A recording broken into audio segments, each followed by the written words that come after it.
Formato 7. El portal de noticias de Veracruz con la mejor información tanto impresa como digital. Estado, municipios, política, reportajes y la colaboración de los mejores columnistas del Estado. Formato 7. Siempre a la vanguardia de la información.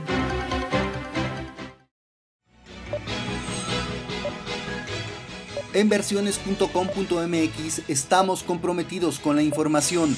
Es por eso que buscamos todos los ángulos de la noticia. El resultado está a la vista. Gracias por su preferencia. Versiones.com.mx, un portal de noticias que es un referente obligado en Veracruz y otras latitudes.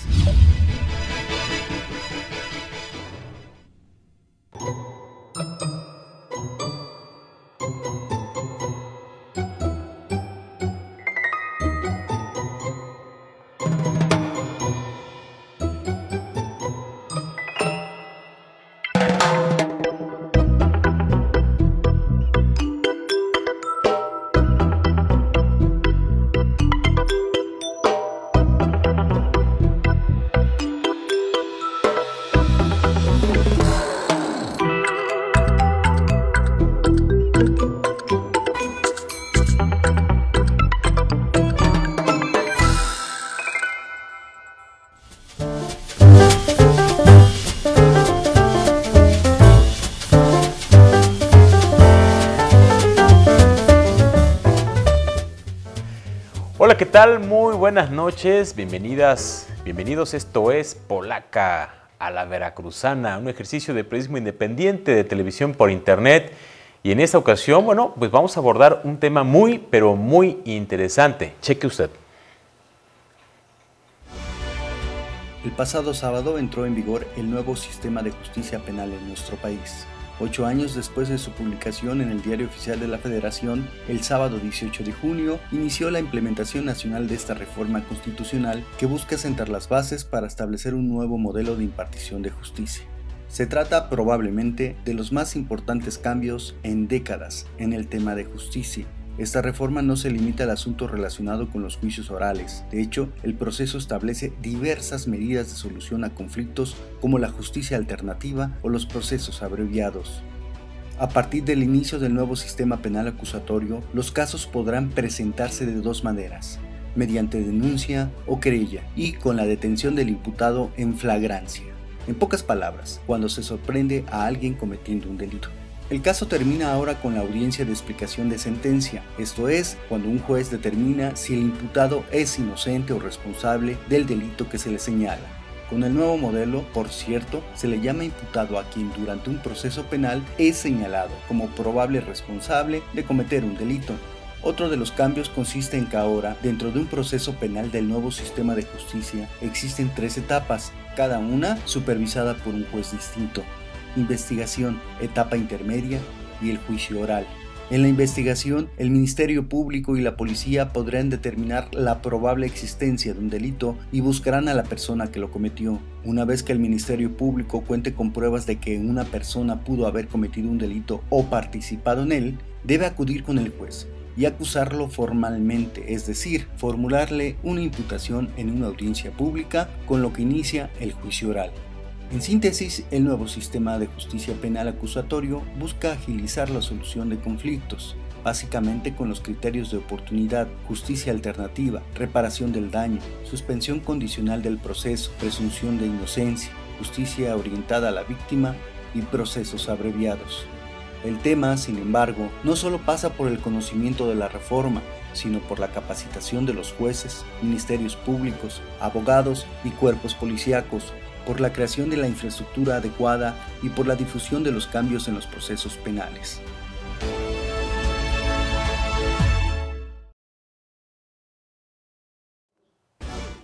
Ya vio usted el interesante tema que vamos a abordar esta noche aquí en Polaca a la Veracruzana, para la cual hemos invitado a un experto en este tópico, así que le damos la bienvenida esta noche al doctor José Alfredo Gómez Reyes, quien es segundo visitador general de la Comisión Estatal de Derechos Humanos y doctor en Derecho por la Universidad Veracruzana. Muy buenas noches, doctor. Bienvenido a Polaca, la Veracruzana. Muy buenas noches. Gracias por la invitación y la oportunidad de compartir algunas ideas. Y como siempre, también les presento a mis compañeros panelistas, ellos destacados periodistas, columnistas que usted ha leído en diversos medios digitales e impresos. Y bueno, me permito presentar, como siempre, a Manuel Rosete Chávez, autor de la columna Apuntes y también director general de Formato 7 en su versión impresa y también director general de Formato7.com en su versión digital, que junto con versiones.com.mx transmiten para usted desde Jalapa, Veracruz, para todo el mundo, polaca a la veracruzana. Buenas noches, Manolo, como siempre. ¿Qué tal, Pepe? Buenas noches, Ray. Doctor, bienvenido, buenas noches. Y también, como siempre, saludo con mucho gusto a Raimundo Jiménez, autor de la columna Al Pie de la Letra. Buenas noches, Raimundo. Pepe, buenas noches. ¿Qué tal, Manuel? Buenas noches, doctor. Gusto tenerlo aquí. Y bueno, creo que ya vamos a hacer de momento a un lado lo electoral y vamos a entrar a lo penal. Sí, porque hasta cierto punto ya nuestro teleauditorio y bueno, los lectores en general pues ya están un poco... Debe haber hartazgo, ¿no? Debe haber hartazgo, ¿no? De tantas campañas pasadas y spots y conflictos, dimes y diretes. Y bueno, ahora estamos ya abordando otros temas, como bien lo dice Raimundo Jiménez, un tema sin duda alguna de interés general que nos atañe, quiero decirle, a todos, o sea... En algún momento, no sabemos, Dios no quiera, tengamos que recurrir... Madera. Ojalá que no.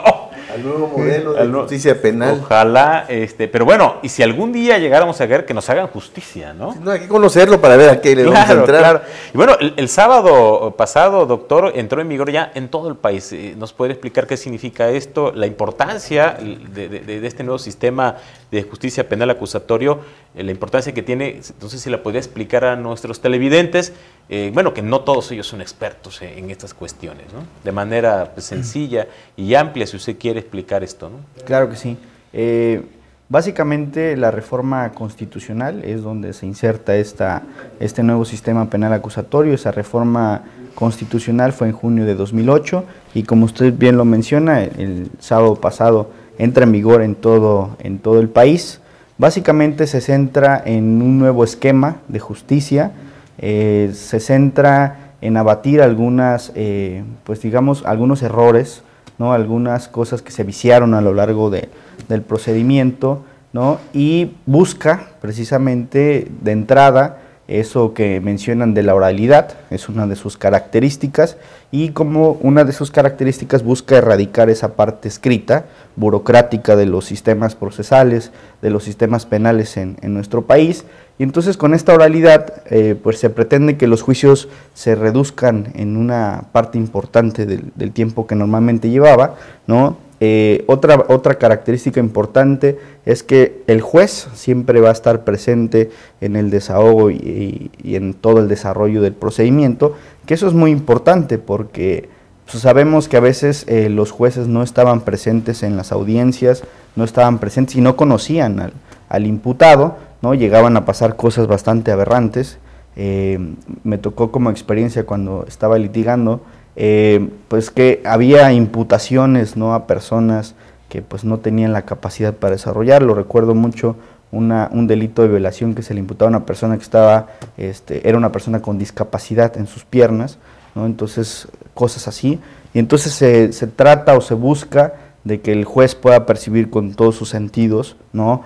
No solo la imputación de la víctima o la acusación, sino los testigos que pueden deponer a favor o en contra en algún momento, conocer al imputado, ¿no? Al acusado en determinada etapa, para efectos de decir si verdaderamente se cometió un delito y si verdaderamente la persona que se está imputando pues es la responsable, ¿no? Bien lo mencionaban en el video que antecedió a esto ya y algunos autores, y lo trataré de explicar de forma un poco clara o lo más clara posible. Son 3 jueces ahora, ya no solo es uno el que va a conocer de todo el proceso. Algunos autores mencionan que se judicializa la investigación. Ustedes saben, y seguramente también el televidente, antes el Ministerio Público era considerado como autoridad y tenía buena fe, ¿no? Podía certificar cosas. Decía, me constituí a tal lugar y doy fe de esto, ¿no? Y entonces, al momento de pasar al proceso, ya ante el juez, pues eso era como si fuera ya no se podía contradecir, ¿no? Y entonces a veces pareciera que fuera juez y parte el Ministerio Público y eso pues ponía en desventaja al imputado. Hoy con esta nueva reforma el Ministerio Público solo es una parte más en el proceso y entonces está el Ministerio Público, la víctima, está el inculpado y su defensor, ¿no? También se menciona ahora que la víctima puede tener un asesor de las víctimas, que busca equilibrar, ¿no? Poner a las partes en condiciones de igualdad para que ellos pues se defiendan, ¿no? Si el Ministerio Público aporta una prueba, en este caso, el inculpado y su defensor también pueden aportar esa prueba, ¿no? Pueden contradecirla, pueden decir eso no es cierto y lo pruebo con esta situación. Después de que termine esta investigación, ¿no? Como bien lo mencionaban, pues pasa a otro juez, ¿no? Este juez se llama juez de juicio oral, que ahí es donde precisamente él va a desahogar todas las pruebas que se llevaron a cabo, que se recabaron a lo largo de la investigación, y esta investigación es protegida o vigilada por un juez de control. Y entonces, como les mencionaba, el Ministerio Público pues ya deja ese papel, digamos, tan activo, ¿no? Y tan descontrolado, y ya es precisamente vigilado por un juez. Entonces, una vez que termina la investigación, pasa al juez de juicio oral. Este juez de juicio oral desahoga todas las pruebas. Si hay las pruebas suficientes, pues se dictará una sentencia. Y esta sentencia, pues con base en esto, pues puede ser una sentencia condenatoria o absolutoria. Depende cómo se haya desarrollado esta situación. Una vez que dicta sentencia el juez de juicio oral, pues pasa a un tercer juez, que es el juez de ejecución. Antes nosotros escuchábamos en las noticias que se decía, no, pues ya liberaron a una persona que fue condenada a 10 años y solo le dieron 5, por ejemplo, ¿no? O sea, solo estuvo privado de su libertad 5 años. Y esto había un órgano dentro del Ejecutivo, que era la Dirección General de Prevención y Readaptación Social, un órgano colegiado que decía, bueno, pues una buena conducta. Preliberaciones famosas. Una preliberación, exactamente, ¿no? Y entonces quedaba a discreción de ese órgano, pues digamos que se supone era independiente, no imparcial, y entonces pues lo liberaba a las personas. Que muchos cobraban las preliberaciones, claro, ¿no? Era una cosa Muchos, casi todos. Sí. Y entonces se daban fenómenos así, ¿no? De corrupción, ¿no? Pues hay malos manejos, ¿no? Entonces con esto se busca que este juez de ejecución se encargue de que verdaderamente la sentencia que dictó el juez de juicio oral se cumpla en todos sus sentidos. Con esto no quiero decir que no va a haber preliberaciones, las va a haber, ¿no? Pero ya va a ser un juez el que pueda determinar si se hace o no se hace. Y con esto siempre, pues lo importante o lo trascendente de esta reforma es el juez, ¿no? Como una institución, como una investidura, pues que tiene al menos esa fe, esa imparcialidad, claro, sí. Vamos, partimos de que los jueces, ¿no? Son imparciales, son profesionales, están regidos por principios, ¿no? Que rigen su función, como es precisamente la imparcialidad, ¿no? Entonces ojalá que sí estos objetivos, ¿no? Pues se logren. Los objetivos principales de este nuevo sistema penal acusatorio, pues es que la víctima se le repare, ¿no? La búsqueda siempre de que la víctima se sienta resarcida en ese daño que se le causó, ¿no? Que el inculpado pues también se proteja, porque a veces con la sola imputación del Ministerio Público pues eso se iba seguidito y ya no se podía defender de alguna manera, ¿no? Y siempre buscando la reparación del daño. Hoy con la reforma, la prisión preventiva que nosotros conocemos se vuelve la excepción, cuando antes era la regla. Todo el mundo lo metían a la cárcel y ya después analizaba si era un delito grave o no era grave y si se le daba fianza o no se le daba fianza. Hoy día, también lo mencionaban en el spot, pues se busca los medios alternativos de solución de conflictos, es decir, una mediación, una conciliación. Hay veces que, y esto también tiene que ver con aculturar, no solo a los abogados, a los jueces, a los fiscales, sino también a las personas. Recuerdo mucho que llegaba al despacho una señora y decía, no, es que yo quiero que metan a la cárcel a mi esposo porque no me ha dado alimentos. Oiga señora, ¿por qué no mejor en la vía civil demandamos una pensión alimenticia y que de nómina le descuenten? Es más efectivo que usted perciba un dinero, ¿no? No, yo quiero verlo en la cárcel. No, pero es que pues si lo meten a la cárcel, pues menos le va a dar dinero a usted y a sus niños, ¿no? Entonces también esto se trata de aculturar, personas, ¿no? Que entiendan que la justicia no es ver en la cárcel a las personas, ¿no? Es que se repare el daño, que se resarza y que la persona que cometió el delito, pues en determinado momento se reinserte en la sociedad, ¿no? Que eso busca también este sistema penal acusatorio, que se vuelva a coser, se vuelva a reconstruir el tejido social que ha sido dañado por estas personas que delinquen, ¿no? Entonces, son muchas cosas interesantes, muchas cosas novedosas, ¿no? Sobre todo esto de una justicia pronta y expedita, ¿no? Que a veces es lo que reclamamos nosotros como mexicanos, ¿no? A veces eran juicios de 3, 4 años, ¿no? Y hoy se busca que en términos de meses se resuelvan las controversias. Oye, ¿y Veracruz qué tan preparado está dentro del esquema nacional? Porque, bueno, por lo que se ha leído, hay algunos estados que han estado o están más avanzados que otros, ¿no? Sí, yo creo que en general, creo que como sistema jurídico mexicano, pues estamos iniciando una nueva etapa.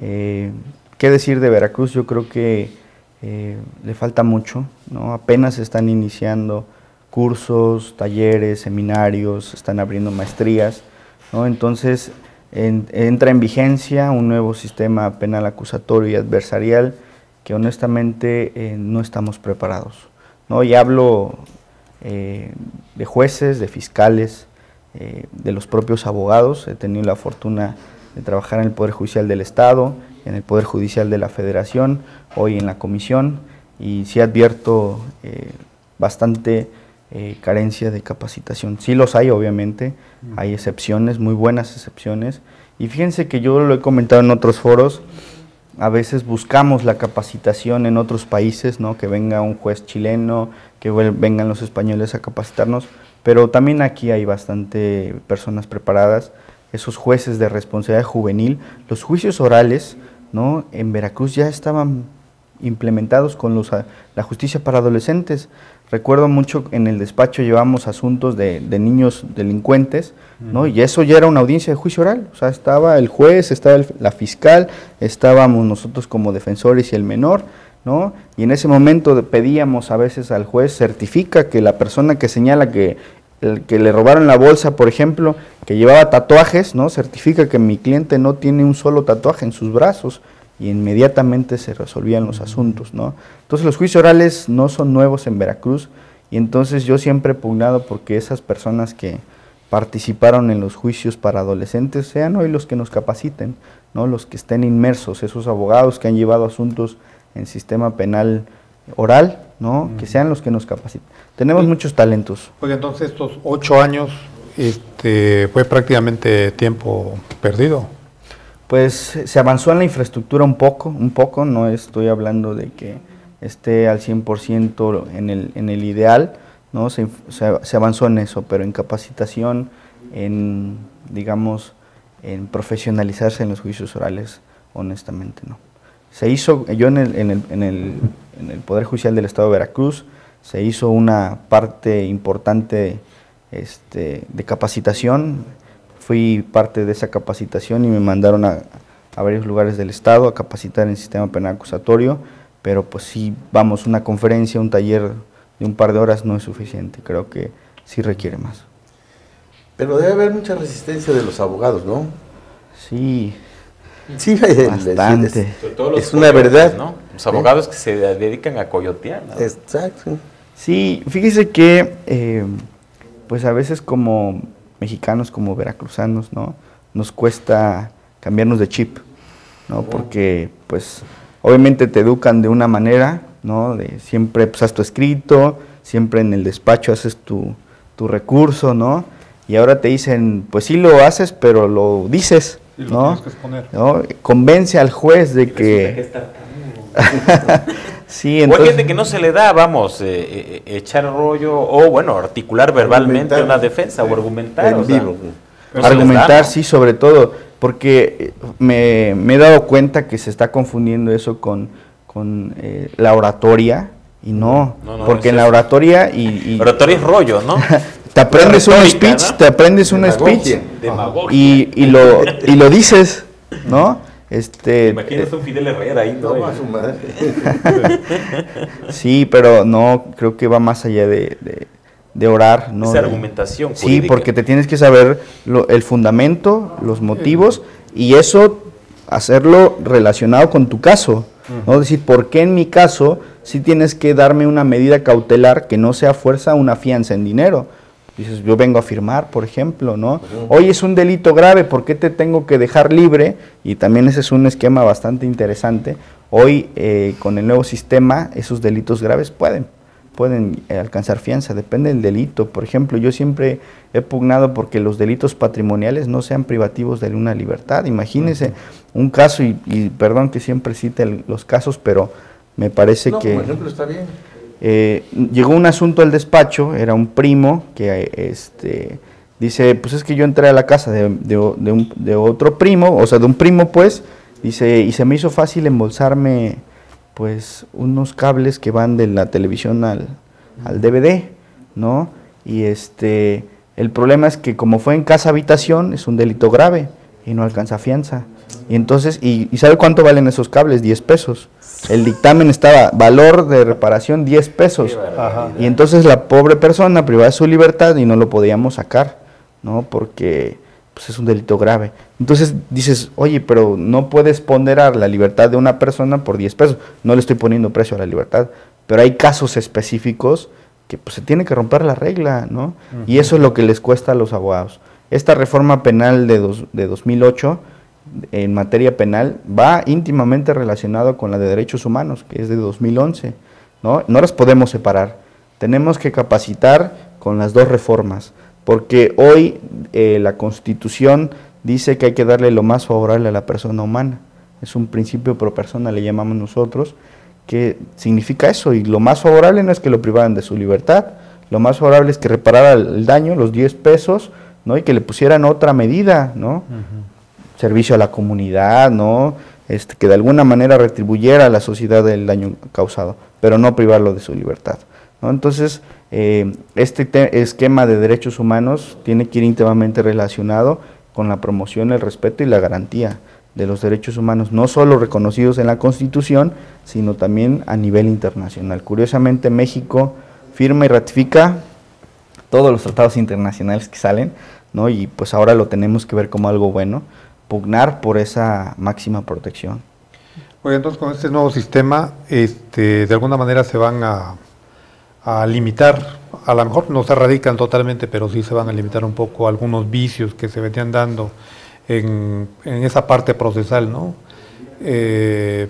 Lo que comentaban hace rato, lo del famoso coyotaje, ¿no? De gentes que no son abogados, no son profesionales del derecho, pero que están ahí en las agencias del Ministerio Público esperando que lleguen las víctimas o los victimarios, ¿no? Para poder arreglarse con ellos y con una lana, pues ayudarse como se acostumbraba con los secretarios de las agencias, ¿no? Y eran los que a veces ellos en muchas ocasiones inducían la declaración a favor o en contra, ¿no? Claro. Dependiendo Sí. del dinero que soltaran. Sí, es una parte muy importante y eso es la invitación que hago al auditorio de capacitarse. Hoy día en el sistema penal acusatorio tienes que tener una cédula profesional de abogado, ¿no? Y también los peritos. O sea, muchas veces había peritos que no tenían una cédula del perito. No estaban acreditados. ¿No? Y entonces hoy en la audiencia le dices, a ver señor, ¿usted es especialista en el dictamen que está rindiendo? Sí. ¿Y cuántos años lleva haciendo esos peritajes? ¿No? Y se imagina que sea nuevo, ¿no? O cuántos ha realizado, ¿no? Entonces hoy día se requiere esa especialización, esa profesionalización de todos, ¿no? Hoy día el juez que lleva la batuta en la audiencia, si ve que el fiscal o el defensor público no está haciendo bien su trabajo, tiene la potestad para decir, señor, retírese y venga un abogado de oficio o un nuevo fiscal para que defienda bien los intereses de las partes. Caramba. Sí, a ese extremo llega. Eliminar papeleo y tiempo en los procesos es eliminar malas prácticas, corrupción, ¿no? Sí, básicamente, pues a veces se presentaba una promoción, ¿no? Un escrito solicitando algo y pues pasaban las semanas y ni te decían sí ni no y menos por qué, ¿no? Hoy día está la audiencia, todo está grabado, ¿no? Y vas a pedírselo en ese momento al juez: señor juez, yo solicito esto, y el juez tendrá que motivar y fundamentar su decisión en ese momento también. Es un principio que se llama de concentración, no de inmediatez. O sea, resuélvemelo ahorita porque estoy privado de mi libertad. A mí dime si voy a alcanzar fianza o no. Entonces eso, pues digamos que desburocratiza muchas cosas, ¿no? Reduce los tiempos en los que te resuelven. Hoy día la sentencia el juez la tiene que dictar de forma oral ese día de la audiencia, ¿no? Independientemente de que siempre va a haber de respaldo pues ese expediente que todos conocemos, ¿no? Pero ya es como respaldo. Ya hoy se piden los discos, ¿no? De la audiencia. Ya en la propia comisión nos están llegando ya los asuntos que las personas se sienten vulneradas en sus derechos humanos, ¿no? Y ya solicitamos: señor, mándeme el video de la audiencia intermedia, ¿no? De la legalidad de la detención, y la analizamos en ese sentido. Los ministerios públicos van a seguir teniendo en sus manos el inicio del proceso, porque pues hay infinidad de casos que conoce uno, de que la gente del Ministerio Público a propósito deja un resquicio abierto para que el delincuente pueda por ahí zafarse, ¿no?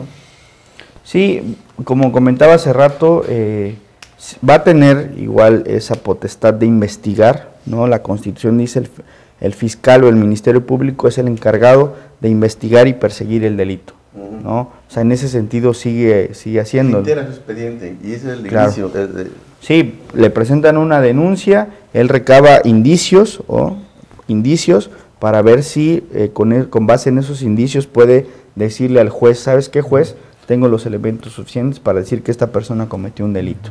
Y ya el juez de control determinará si lo detiene o no lo detiene a la persona, ¿no? Entonces, este juez de control sí va a... O sea, muchas cosas, por ejemplo, una exhumación, ¿no? Que antes el Ministerio Público lo hacía sin pedirle permiso a nadie, ¿no? Sacarle pruebas para ver si era el ADN que coincidía con la escena del crimen. Hoy día la tienen que... O sea, son de las cosas que tienen que pedir autorización al juez de control. No todo, pero estos dos ejemplos que menciona, por citar algo, lo tienen que pedir autorización al juez.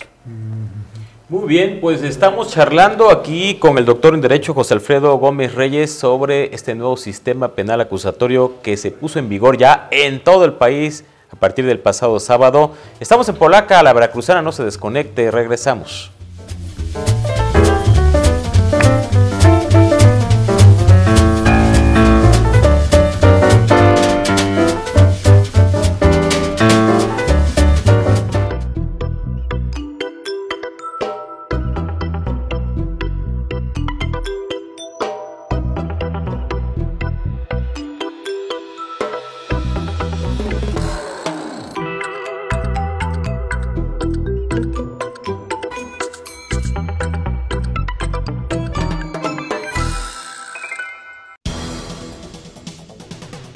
En Orizaba y la región, la información precisa y oportuna se encuentra en Diario Noticias.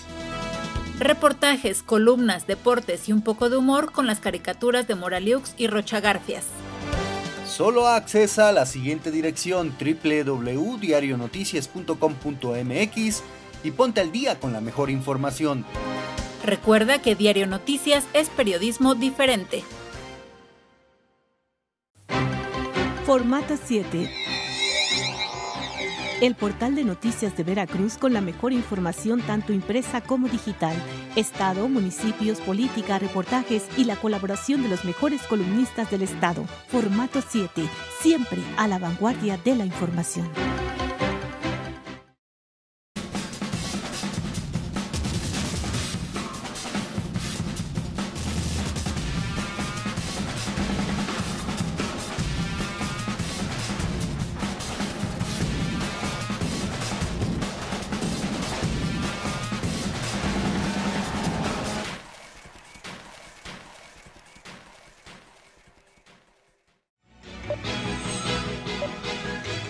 En versiones.com.mx estamos comprometidos con la información. Es por eso que buscamos todos los ángulos de la noticia. El resultado está a la vista. Gracias por su preferencia. Versiones.com.mx, un portal de noticias que es un referente obligado en Veracruz y otras latitudes.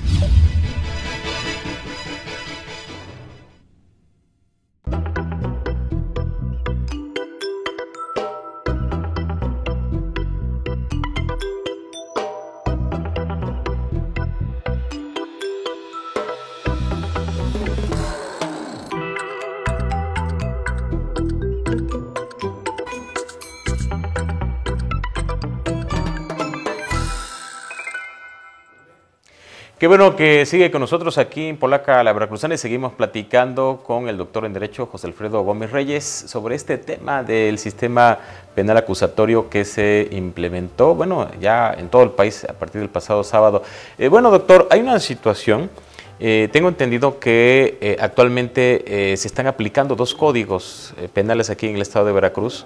El nuevo código, bueno, ya dentro de estos nuevos juicios orales, pero está el código viejito, ¿no? De delitos cometidos con anterioridad. ¿En qué año, si me recuerda, se aplica este código viejito? Sí, este es el que conocemos como 2013, ¿no? El Código Nacional de Procedimientos Penales, que es el que rige todo el país, en todos los procedimientos. Ese es el nuevo, ¿no? Ese es el nuevo, el código único que le llaman algunos, ¿no? Entonces, en todos los estados este código es el que va a permear los procedimientos, es un código procesal, él marca las reglas de cómo se lleva el proceso, de qué trata la audiencia de legalidad de la detención, por ejemplo, que es detienen a la persona y el juez dice si fue legal o fue ilegal, la forma en que lo detuvieron, llevabas una orden de aprehensión para detenerlo, llevabas una orden de cateo, etcétera, ¿no?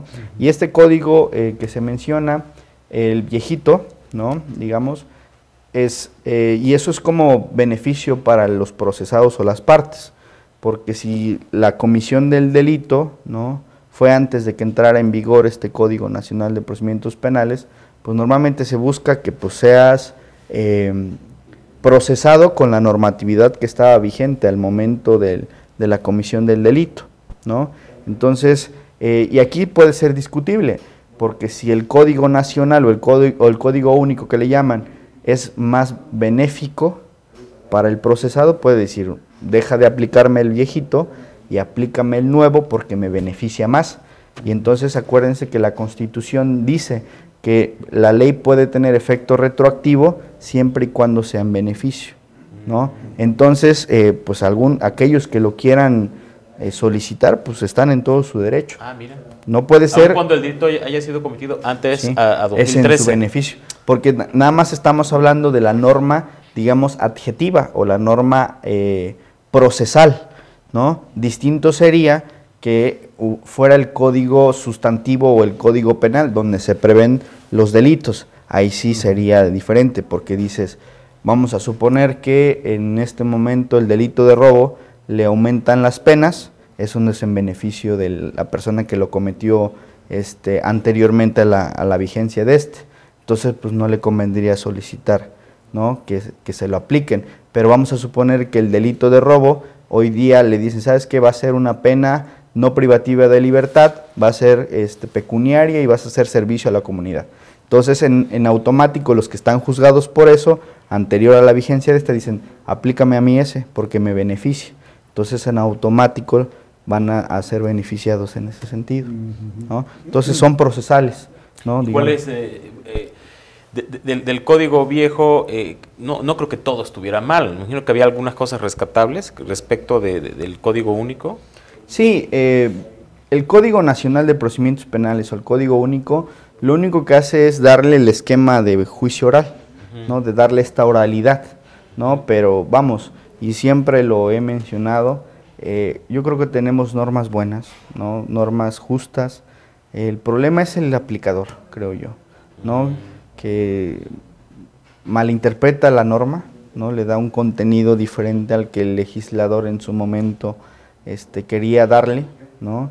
Y por ejemplo este tipo penal de pederastía, pues estuvo tan de moda en la pasada. Sí, pero eso era en aquel contexto, no era proteger a los niños de esos abusos del clérigo como tal, ¿no? Pero hoy día, meter a la cárcel a un joven de 19 años que tuvo relaciones con una mujer de 17 años, 8 meses, y ya casi a los 18, pues se me antoja para injusto, ¿no? Claro, porque en el contexto... Que es mi novia, fue por su consentimiento, claro, y no sé qué. Vas al bote, me tocó conocer, ¿no? en el Poder Judicial Federal, trabajé en el segundo colegio penal, me tocó conocer casos así, estaban casados. Esa denuncia fue el papá que la puso en un rato de enojo, no vio la trascendencia del hecho, y ya casados, sí, con niños, ¿no? Y pues como esto era tardado, ¿no? 3 años después agarran al chavo y lo meten a la cárcel y no lo podemos sacar. Es un delito grave. Esos absurdos. Con la reforma esta del nuevo sistema penal acusatorio se busca que esas cosas ya no pasen, ¿no? O sea, que el legislador y el juzgador, o sea, interpreten la norma conforme a las circunstancias actuales, de modo, tiempo y lugar, ¿no? De persona, edad, ¿no?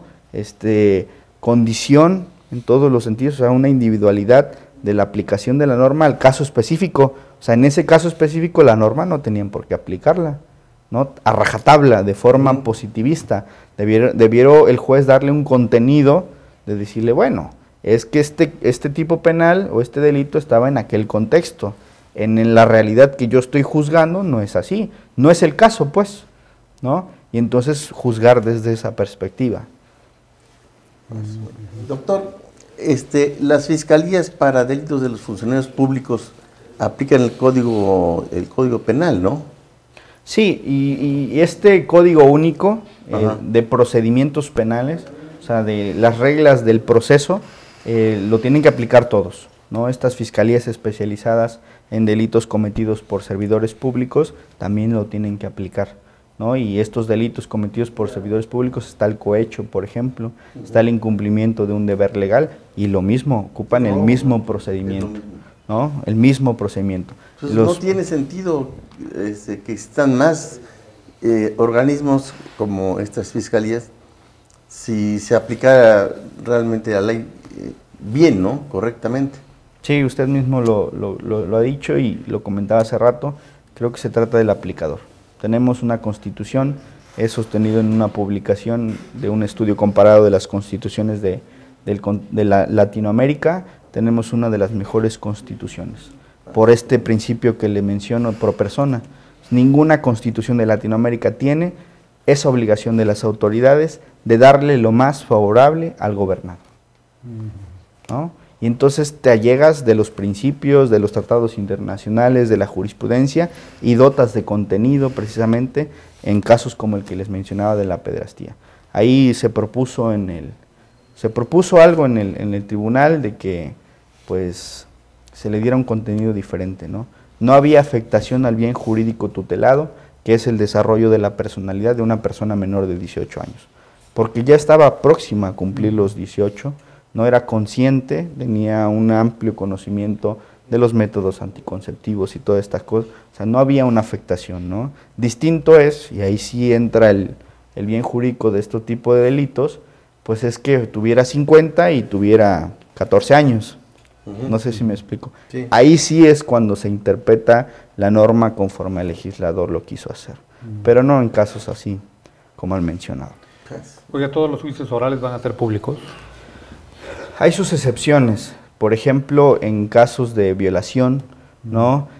Hacerlo público podría revictimizar a esta persona que ya fue dañada de alguna manera, ¿no? Entonces, normalmente siempre hay excepciones, como este caso, ¿no? O sea, si es un caso donde la reputación de la persona, la fama que tiene, la buena fama, ¿no?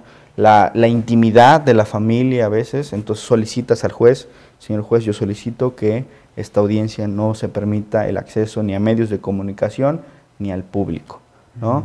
Pero casos de, digamos, de trascendencia pública, ¿no? Si están juzgando a un servidor público por corrupto, pues no creo que haya ningún... Javier, no. Me resbalé. A quien sea, ¿no? Quien sea. Sí, La cosa es no convertir eso en un circo que vaya a satisfacer el morbo nada más de la gente, ¿no?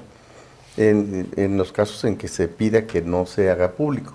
Sí, por ejemplo, y retomo lo que comentaba, si se está juzgando a alguien por su investidura de servidor público, ¿no? Sabemos todos que decides ser servidor público y te sometes a un escrutinio de la sociedad, ¿no? Y si yo lo critico en su calidad de servidor público, entonces eso sí tendría que conocer toda la población, porque me interesa saber qué va a pasar con esa persona a la que yo doté, ¿no? De una investidura para que me represente, ¿no?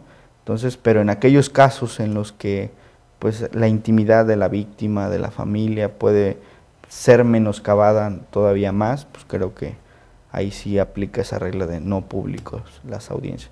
Pero la regla es, todas las audiencias son públicas. Como una forma de escrutinio, como una forma de fiscalización. Yo quiero ir a ver si mis fiscales están capacitados, ¿no? Claro. Porque ahí van los impuestos, si los defensores públicos saben verdaderamente hacer su trabajo, si ese juez está haciendo bien su función, ¿no? Entonces una forma de nosotros escrutar, de nosotros fiscalizar, de que nos rindan cuentas verdaderamente y de forma transparente que están haciendo bien su labor, ¿no?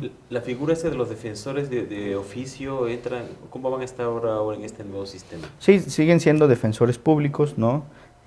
Que van a representar al inculpado normalmente, y entonces aquí entra el equilibrio ese que les mencionaba hace rato. Si el inculpado tiene quien lo asesore, quien lo ayude, quien lo defienda, la víctima dice, ¿y a mí quién me defiende? Y se mencionaba antes, pues el fiscal o el Ministerio Público, y dice no, y hoy la reforma lo explica muy bien. El fiscal o el Ministerio Público vigila o vela por los beneficios o por el interés del Estado. Y entonces por eso crean la institución o esta nueva figura de el asesor de las víctimas. Ese ¿no? se llama ahora. Asesor de las víctimas. Y entonces inculpado y víctima tienen sus abogados. Y el fiscal pues se encargará de velar por los intereses del Estado, ¿no? Al Estado le interesa que no haya homicidas, que no haya violadores, ¿no? Y a la víctima, ¿qué le interesa? Que se le repare su daño, ¿no? Entonces ahí los intereses a cuidar son diferentes y autónomos como tal. Híjole, ¿cómo en qué tiempo estaremos disfrutando a plenitud ya este nuevo modelo? Yo creo que a plenitud sí nos faltaría mucho. ¿Cuántos años? Yo creo que operativamente, regularmente, yo creo que otros 8. ¡Ah, qué barbaridad! Otros 8 para que 8, ¿no? ya estemos involucrados a un nivel... A una cultura. Cultura, exactamente. Pues nos tenemos que portar muy bien para no caer en las garras de fiscales inexpertos o corruptos, no sé, o jueces inescrupulosos. Hay el interés de aprender, pues, hay que cometer un delito para a ver cómo se le hace. Y reporteas, ¿no? El tema yo veía hoy, por ejemplo, una nota ahí en un periódico nacional que hablaba de que algunos juristas, algunos abogados critican que a este nuevo sistema penal acusatorio como que está un poco cojo, como que le falta, por ejemplo, la figura del jurado, como las cortes norteamericanas. ¿Usted qué opina de eso? Sí, yo creo que pues a veces cometemos errores como mexicanos de tratar de mexicanizar otros sistemas, ¿no? O sea, lo he advertido en otros ámbitos como por ejemplo los sistemas educativos en nuestro país. A veces se trata de copiar esos, y no quiero decir MEIF, ¿no? Para no dañar mi institución. Pero modelos que son sí, de otra cultura, ¿no? De otra cultura, precisamente como no, donde hay jurado. Y aquí no funcionan. Yo creo que tenemos que hacer nuestras normas acordes a nuestra realidad. Idiosincrasia. ¿No? Claro, la forma de pensar, de actuar, de vivir de los mexicanos, ¿no? Entonces yo no me imagino un jurado aquí en México, porque imagínese. ¿Ya cómo no, sale comprar el jurado de inmediato? Ajá. A ver, gente que se va a dedicar a ser jurado. Se compra el Ople tranquilamente. Sí, yo creo que sin jurado estamos bien, simplemente pugnar. Y yo sí quiero ser puntual en algo, y no se trata de echarle la culpa solamente a los servidores públicos, también como sociedad tenemos responsabilidad, claro, ¿no? El Estado lo conformamos servidores públicos, ¿no? Instituciones y sociedad. A veces se nos olvida eso, ¿no? Que también de alguna manera contribuimos a la realidad que tenemos allá afuera. ¿Cuántos de nosotros como ciudadanos, ¿no? Estamos haciendo realmente nuestro rol? Y voy más allá, ¿cuántos de nosotros realmente estamos cumpliendo nuestro rol de padres, de hijos, ¿no? De profesores, de servidores públicos, de amigos, de colegas, de compañeros, ¿no? Y entonces, de alguna manera, contribuimos, ¿no? Sí. A esto. Entonces, también esa invitación al auditorio, ¿no? Seamos buenos ciudadanos, seamos buenas personas, cumplamos con nuestro deber cívico, ¿no? Contribuyamos a un país mejor, pero también cumpliendo nuestra función, que es muy importante. Se vivió recientemente, la participación ciudadana es una forma de contribuir a tu país, ¿no? ¿Cuántos de nosotros no vamos a foros, no contribuimos con una idea para decir yo quiero que sea? Por eso el referéndum y el plebiscito aquí no funciona, porque no participamos. No es porque no existan esas instituciones en nuestro sistema jurídico, existen, pero ¿cuántos de nosotros hacemos algo por encauzar un referéndum, un plebiscito para que esto cambie, ¿no? Entonces también eso vale la pena resaltarlo. Claro, importantísimo. Sí. Oiga, las universidades se están adaptando, están modificando sus planes de estudio para preparar abogados en este nuevo esquema. Sí, en un artículo también que publiqué, proponía cómo implementar estas reformas, ¿no? De entrada, es una de las aristas a cambiar. Estos nuevos modelos educativos tienen que ser acordes a las necesidades que está viviendo nuestra sociedad, ¿no? Tener un órgano que verdaderamente esté implementando, ¿no? Por mucho tiempo, y retomo lo que decía hace rato, separamos la reforma penal de la de derechos humanos. O sea, no hay propiamente un órgano, ¿no?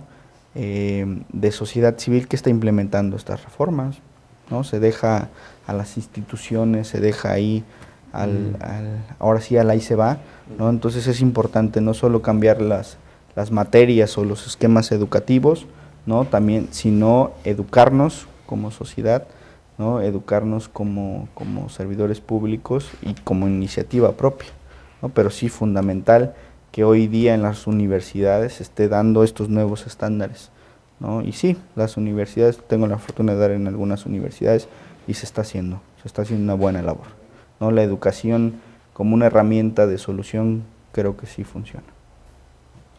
Están, por ejemplo, en algunas escuelas de derecho, no sé, la UB u otras de universidades particulares, ¿ya tienen, por ejemplo, algunas salas de juicios orales para simular un juicio oral?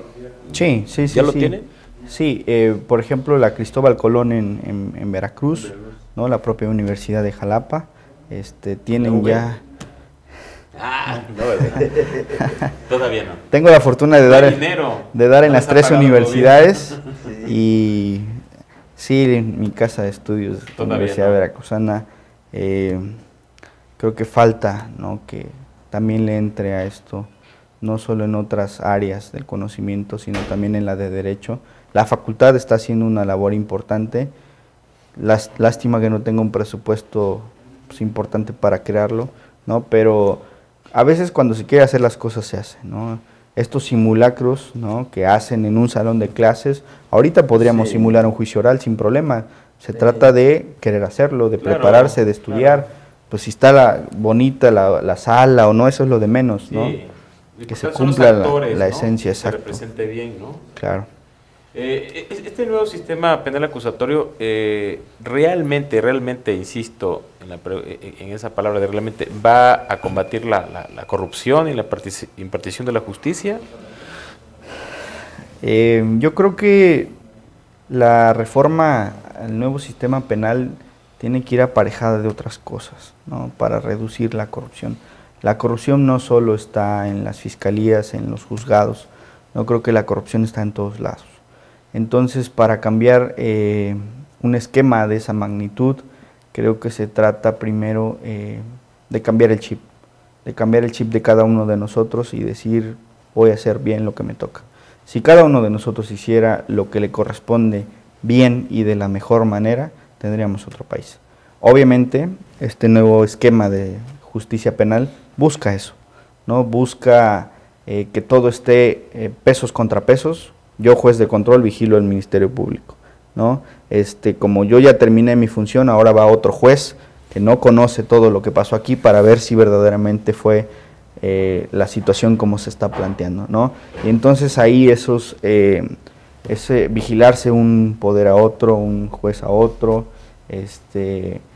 pues la víctima, el inculpado tienen los recursos. Si yo no estoy de acuerdo con la sentencia, la impugno con su superior, ¿no? Si yo creo que hubo corrupción, pues denuncio ante las fiscalías, ante los consejos de la judicatura. Como que ya no es tan fácil como antes. No, ya no. Como todo está grabado, entonces esa es la idea, ¿no? De, a ver, ahí están las pruebas. Si creen que fue algo de corrupción, pues están los mecanismos.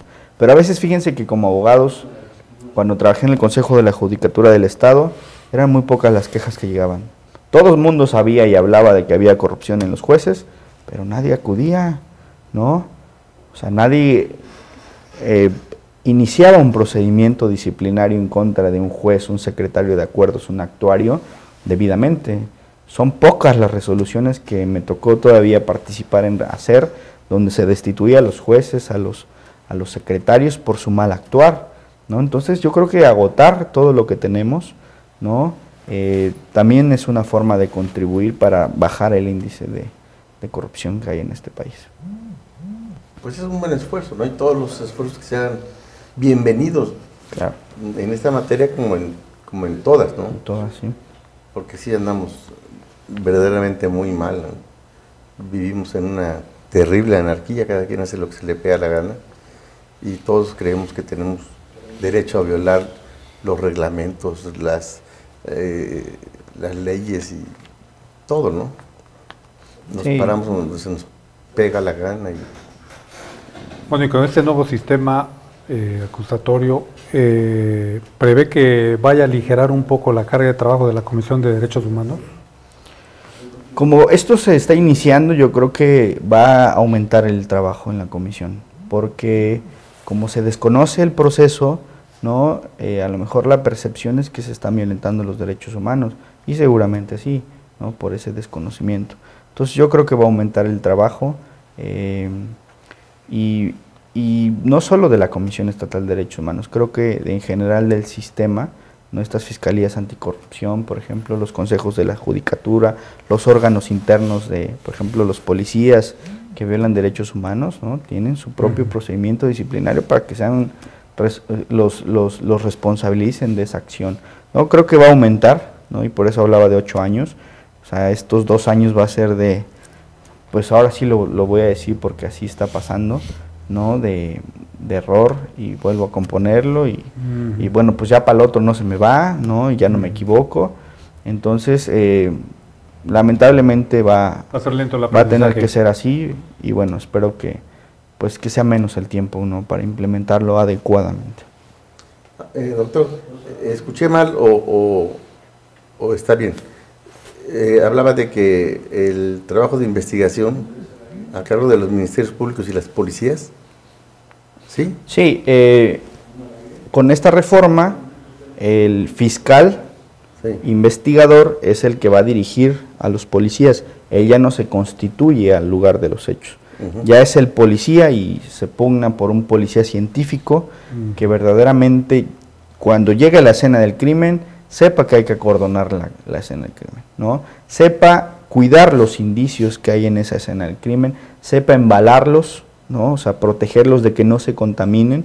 Si es un arma, pues no todo el mundo puede, estaba esta arma, ¿no? No puedes mover al occiso, ¿no? Entonces tienes que embalarlo para cuidar la cadena de custodia. Cadena de custodia es, yo lo encontré este objeto en la escena del crimen, ¿no? La embalé adecuadamente y esto es lo que hice, se la entrego al fiscal, ¿no? Y el fiscal se la tiene que entregar ya cuando llega al órgano de jurisdiccional, pero todo tiene que ir debidamente especificado, hora, día, en qué condiciones lo encontraron, porque resulta que cuando le hacen las pruebas a estos objetos, resulta que ya hay muchas huellas, ¿no? Y entonces una policía científica, y me voy a atrever a decir esto, creo que es fundamental un policía científico, porque si no los procesos se caen. ¿Y será que Bermúdez y Luis Ángel tengan policía científicos? No le va a tocar a Bermúdez. No, ya el próximo secretario de Seguridad Pública. Será Y el próximo fiscal, porque este no creo que vaya. Este es policía certificada nada más. O sea, No no sé está quién la hablando de certifica, lo pero- que antes era la policía Sí, ministerial, ¿no? habría que diferenciar. Los policías son precisamente la Secretaría de Seguridad Pública. Los ministeriales que conocemos, no, eso sí, dependen del fiscal, pero ya es en otra concepción, ¿no? O sea, sí habría que ahí diferenciarlo como tal. Bueno, perdón, ¿iba a hacer una pregunta, Raimundo? No. No, nada más una puntualización, que en caso de la policía preventiva tendría que ver su actuación en hechos infraganti, ¿no? Sí, la propia Constitución hace la diferencia, ¿no? Por ejemplo, si un policía preventivo, y pienses en cualquier empresa de seguridad privada, detiene a una persona, inmediatamente tiene que ponerlo a disposición de una autoridad competente. O sea, sí tendría que hablarle a la policía, digamos, que todos conocemos convencionalmente, ¿no? Porque él, digamos, que no tiene el conocimiento, ¿no? Para acordonar la escena del crimen, para embalar los indicios, etcétera, ¿no? Entonces sí se diferencia muy bien las actividades, ¿no? Esto no obsta para que si llega un policía preventivo y no hay un policía pues cercano, pues él entra al quite, ¿no? Sí. Y aquí es importante porque el actuar del policía, que es el primero que tiene contacto con la escena del crimen, ¿no?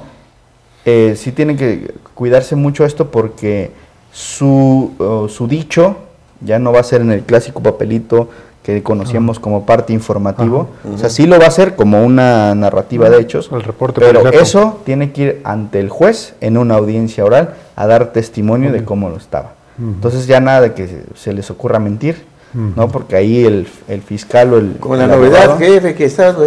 no, y ahí sí tiene que sostener su dicho, ¿no? Y si hizo mal, pues ahí es falsedad ante la autoridad, no incumplimiento de un deber legal. ¿Le puede resultar responsabilidad? Claro, ¿no? sí. Se vuelve Se delincuente. profesionaliza todo. Bueno, como todo nuevo sistema de impartición de justicia tiene sus riesgos, ¿no? Y uno de ellos, por ejemplo, yo he escuchado abogados que comentan que ese nuevo sistema penal acusatorio es muy garantista, o sea, que vela mucho por las garantías individuales. Y puede ocurrir, por ejemplo, de que algún delincuente, por el hecho de que se le violó su garantía individual o porque hubo alguna irregularidad en el proceso, salga libre, ¿no?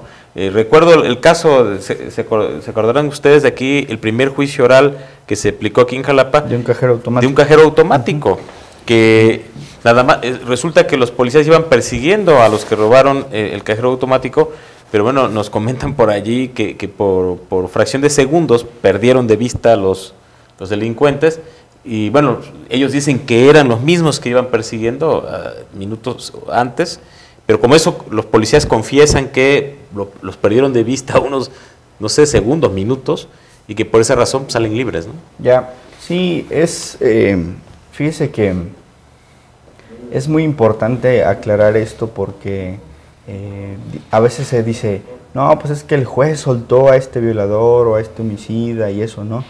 Yo creo que no podemos exigir o pugnar por la justicia cuando violamos derechos humanos, ¿no? Entonces, un derecho humano precisamente es que se respete el debido proceso. O sea, que si yo voy a detener a una persona, lleve una orden de aprehensión. Que si yo voy a detener a una persona dentro de su casa, debo llevar una orden de cateo. Y a veces los policías esto no lo entienden, ¿no? Y entonces se meten a la casa. Es que sí estaba secuestrando, pues sí, pero para eso están las reglas, ¿no? Para eso están las normas. O sea, a veces por hacerse justicia por propia mano, pues eso no está bien, ¿no? O sea, entonces, si no se respeta este debido proceso, y está Florence Cassés, es un caso internacional que también todos conocemos, no es que se haya soltado una secuestradora, no llegamos a saber si fue secuestradora o no, porque las pruebas obtenidas, todas fueron irregulares, todas fueron ilícitas. La Constitución dice que para que te detengan tienen que ser en flagrancia, y no la detuvieron en flagrancia. O sea, flagrancia es que yo estoy robando y me detienen, que yo estoy matando y me detienen. Si me detienen 2 horas, 3 horas después, ya no. Eso no es flagrancia. Es que sabemos que era ella, pruébalo. Entonces, es importante, ¿no?, que se respete todo esto, todos estos derechos humanos, porque si no caemos en eso. ¿Qué pasaba antes? Se ocupaba la tortura para que confesaran, Y entonces una cosa buena que era, pues es que ya confesó, pues sí, pero ¿cómo lo confesó? Se corrompió. Tehuacanazos. ¿No? Se corrompió. Que era la Lo prueba mismo reina, pasaría ¿no? ahorita. La prueba reina. Ya no, y ahora es Ya la no. circunstancial porque se vició. Como era una práctica sistemática y reiterada y hay pruebas, está el caso. Está confeso, pues sí, después de cuántos tehuacanazos, ¿no? O chile piquín en la nariz. Y cargas sí. eléctricas. Cargas eléctricas de allá donde ya sale. Tenates. Y entonces, por esas razones, quitan esa prueba reina. Y ahora la prueba reina es la circunstancial, que sea modo, tiempo y lugar para ver si es cierto. Muy bien. ¿No? Pues ya nos están Qué diciendo que ya nos interesante. vayamos. Ya nos cortaron. Ya nos están cortando. Ay, Miguel, Están atentando no me contra cortes. nuestros derechos Estás humanos. atentando contra mis garantías individuales, Miguel. Mis derechos humanos a la Mis libertad de derechos humanos. expresión. Ajá. Doctor, deténgalo, por favor. Guardias. Guardias. Seguridad. Llévese al camarógrafo. Bueno, pues ya nos vamos y le agradecemos mucho, doctor José Alfredo Gómez Reyes, por haber estado aquí con nosotros en Polaca, la Veracruzana. Hombre, yo les agradezco la oportunidad. Siempre para mí es un privilegio, ¿no?, que se me permita compartir algunos puntos de vista. También como académico investigador, pues es importante, ¿no?, expresarnos como tal, ¿no? Entonces les agradezco la invitación y quedo a su orden.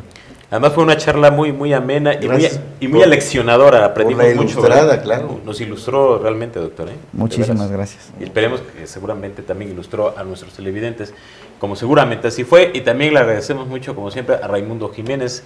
Gracias, Raimundo. Gracias, Pepe. Gracias, Manuel. Doctor, muchas gracias. Y francamente, a mí no me dan ganas de estrenar el nuevo sistema A mí acusatorio. tampoco. No hay menos. Sí, no, mejor vamos Sí. a portarnos bien. Sí. Hay que portarse bien. Sí. Bueno, Manuel Rosete, muchas gracias. Gracias a ti, Pepe. Doctor, gracias. Ray. Muchas gracias. Pero Muy sobre, bien, gracias. pero sobre todo gracias a ustedes, gracias aquí en nuestro gran equipo de producción y también los que están allá en cabina. Y sobre todo gracias a usted que nos vio a lo largo de esta hora. Recuerda que tenemos una cita el próximo martes aquí a las 9 de la noche en Polaca, a la Veracruzana. Que descanse.